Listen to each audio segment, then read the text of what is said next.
Salut. Bon, toujours confiné chez nous, toujours pas de pêche. Normalement, on aurait dû faire l'ouverture du brochet le week-end dernier. Malheureusement, tout ça n'est pas encore fini, donc nous n'avons pas encore le droit de retourner à la pêche. Donc je vous propose une petite vidéo explication du matériel que je vais utiliser pour l'année 2020. Alors, petit rappel, je ne suis pas sponsorisé, hein, je ne suis en partenariat avec aucune marque, et les marques que je vais vous présenter aujourd'hui, ce n'est pas du placement de produits, et c'est vraiment ce que moi j'ai envie de faire, ce que moi j'ai envie de tester, et mes ressentis, mes impressions. À l'heure d'aujourd'hui, je n'ai aucun partenariat avec aucune marque. Je tiens à vous le dire parce que j'ai eu plusieurs remarques de plusieurs personnes en commentaire me demandant si je sponsorisais ou si j'étais partenaire d'une ou d'une autre marque. Donc je tiens à vous le dire, non, je n'ai aucun lien avec aucune marque. Voilà. Aujourd'hui, donc, petite présentation du matériel que je vais utiliser pour la pêche du brochet cette année. Voilà, dès qu'on pourrait y aller. Alors, petite présentation, on va faire assez simple, assez court. Je n'ai pas sorti tout le matériel, je n'ai sorti qu'un exemple de chaque élément que je voulais vous montrer, en sachant que pour les leurres, j'ai d'autres coloris. Voilà, j'ai d'autres coloris. Alors, on va commencer par la canne. Donc la canne, aujourd'hui, celle que j'utilise, donc c'est une Sakura Ryokan en 198, 1m98, donc quasiment 2 mètres. C'est une 730 grammes et dessus il y a un moulinet, donc c'est une casting bien sûr. Il y a un moulinet casting Kwanza, donc c'est un Sakura aussi. Qui fonctionne très bien. Je l'ai eu en janvier de cette année. J'ai pu la tester courant janvier, juste avant la fermeture. Et j'ai déjà fait un brochet de 80 avec. Elle se comporte super bien. Elle est très agréable à utiliser. Donc vraiment, pour l'instant, j'en suis très content. Reste à confirmer sur le reste de l'année, mais ça me fait pas peur. Vu les premières sensations que j'ai eues avec, on est sur du bon matos. Pas très onéreux, autour d'une centaine d'euros je crois l'ensemble, donc ça va, c'est raisonnable, et très agréable de pêcher avec. Voilà, donc ça c'est la canne principale que je vais utiliser. Normalement je vais essayer de faire énormément, enfin le maximum de flotte tube, en tout cas pour le brochet, pour la pêche du brochet, je vais essayer d'en faire un maximum en flotte tube, parce que c'est vraiment une pêche que j'apprécie beaucoup. Au niveau des leurres, cette année, donc comme vous tous, je pense, j'ai une grande gamme de leurres, j'ai plein de marques, j'ai plein de leurres différents, des jerks, des spinners, des swim bait, qu'est-ce que j'ai, des leurres à palette, des leurres dures, des leurres souples, des cranks, enfin, je pense comme tout le monde, j'ai une gamme de leurres et de marques qui est très grande. Mais cette année, j'ai vraiment envie de me concentrer sur deux marques qui, pour moi, aujourd'hui, sont très complémentaires. Donc, il va y avoir à ce niveau-là donc du River to Sea, voilà, et là du Fish. Alors, pourquoi ces deux marques et pourquoi complémentaires? Tout simplement parce que pour moi, River to Sea est excellente dans le leurre dur. Voilà, c'est une très bonne marque qui fait des très bons leurres durs. Et Fish va être plutôt axé sur du leurre souple, donc vraiment une très bonne marque de leurre souple. Ils ont quelques leurres durs qui marchent très bien, River to Sea a quelques leurres souples, mais en globalité, voilà pour moi les deux points forts de ces deux marques là. C'est l'une, c'est ses leurres durs, et l'autre c'est leurre souple. Même si on trouve quelques leurres durs chez Fish et quelques leurres souples chez River to Sea. Alors, on va commencer par River to Sea, tout simplement, je sais pas, comme ça, voilà, parce qu'elle est là. Je vais essayer de pêcher donc cette année avec du spinnerbait. Ça fait un moment que j'ai pas pêché avec du spinner, et ce sont des leurres qui fonctionnent très bien sur les brochets. Voilà, donc couleurs bien marquées, qui sont bien intéressantes. Franchement, j'en avais plus, enfin j'en avais pas de chez eux. Je viens de les commander. Chez, voilà, donc très jolie couleur, bien marquée, qui donne bien envie. En début de saison, je pense qu'on va partir aussi sur du swim bait. Alors pourquoi en début de saison? Déjà parce il est pas bruiteur, il n'y a pas de billes dedans, donc il est plutôt discret et silencieux, et c'est une nage très ondulatoire qui souvent marche bien en début de saison. Ils sont pas trop gros, j'ai pris pas des gros, donc normalement le début de saison le swim bait fonctionne bien, hein, voilà, ça permet de décider dès leurs pas trop gros et qui vibrent pas trop fort. Ça, normalement, ça devrait bien donner sur le début de saison. Encore un leurre non bruiteur, donc l'ICBM. Voilà, c'est un leurre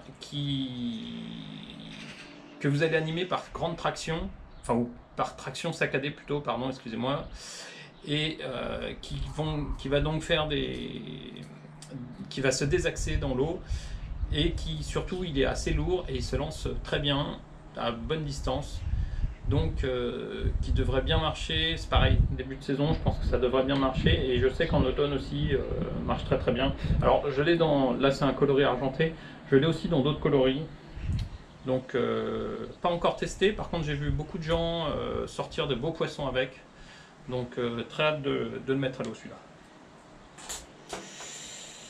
Un incontournable donc pour la pêche du brochet et de la perche d'ailleurs, les crankbaits. Voilà, donc ça c'est le biggie.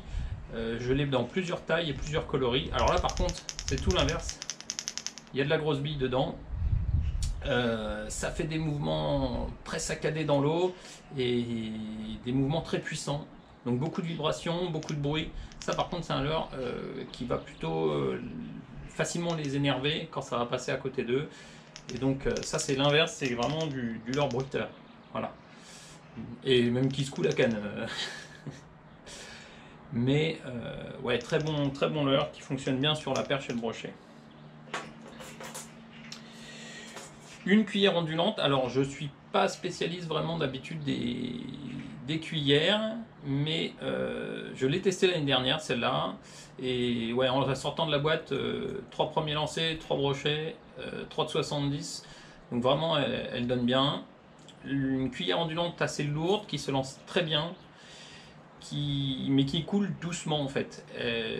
Quand elle va toucher l'eau, elle va se mettre à onduler, et du coup elle descend assez lentement dans la couche d'eau, ce qui permet de pêcher assez haut même quand il y a des herbiers, de pas trop accrocher.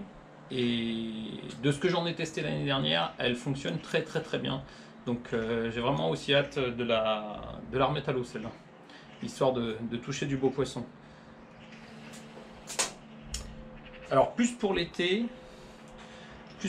donc le fameux Whooper Plooper, Whooper Plopper, je sais pas exactement comment on dit. Un très bon leurre de surface. Donc là c'est un leurre flottant. Quand vous le tirez, quand vous faites des tractions, la queue tourne et émet dans l'eau beaucoup de petites bulles. Et je fais pareil, je l'ai en plusieurs tailles, plusieurs coloris, donc en 75, 90, et ça doit être un 110 ou un 120.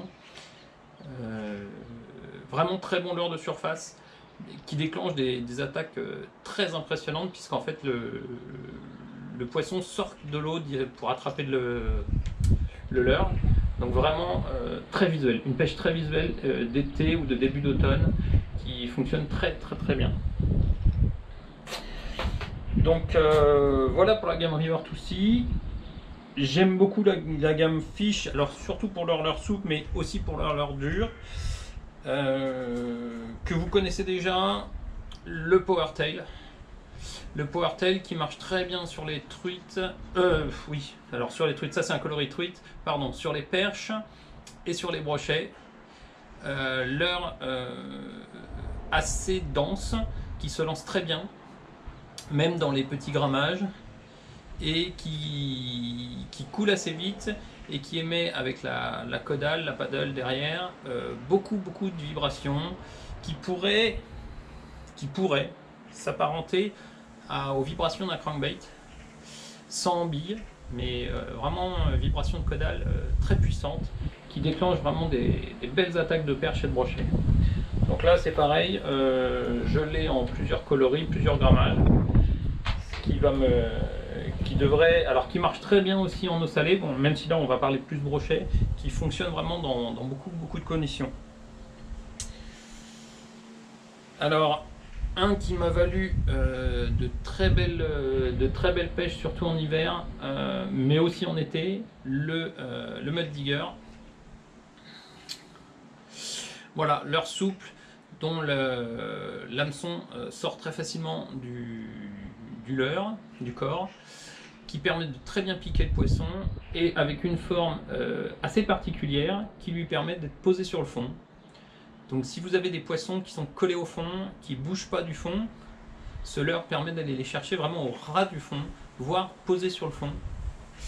Et sur les pêches d'hiver ou les pêches de printemps, quand les poissons ne sont pas encore très affectifs et restent pas mal collés au fond, c'est un leurre qui fonctionne très bien sur les persidés, donc perche, cendre, mais j'ai fait beaucoup de brochets aussi avec l'an passé. Donc c'est pareil, là je l'ai en...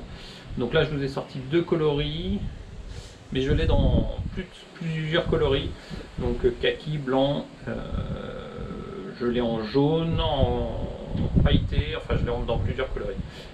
Leurre qui fonctionne très bien, et avec les têtes plombées de différents grammages, permet de pêcher différentes profondeurs. C'est-à-dire que si vous avez peu de fond, vous pouvez mettre une tête plombée légère, ça évite de racler complètement le fond.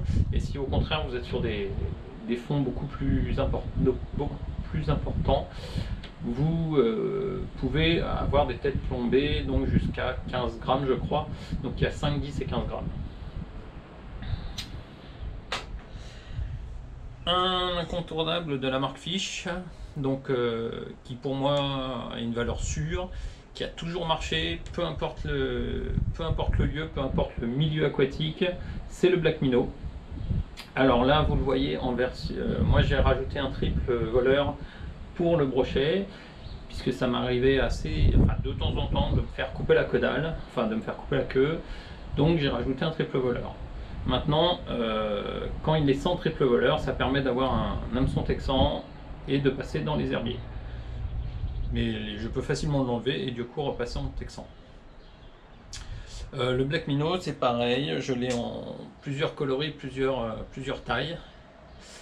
Donc je l'ai en 12 cm, 16 cm et 20 cm. Alors le 20 cm est un peu gros, donc c'est pas celui-là. Le 20 cm je ne vous l'ai pas sorti. Il est vraiment, ça commence à faire vraiment du gros leurre pour décider vraiment un gros poisson. Mais en majorité, je vais utiliser donc le 12 et le 16 cm pour le brochet. Voilà, très bon leurre qui avec un effet de rolling et une nage très réaliste. Je sais que pour le brochet, moi j'aime bien les coloris flashy, mais vous avez aussi des coloris naturels qui fonctionnent très bien. Voilà, donc je vous ai présenté là les leurres que je vais utiliser cette année, donc en 2020. J'espère que vous allez faire du poisson, qu'on va bientôt sortir. J'espère qu'on pourra tous retourner rapidement à la pêche. Et bien en attendant, restez chez vous, prenez soin de vos familles, hein, et puis je vous dis à plus. Salut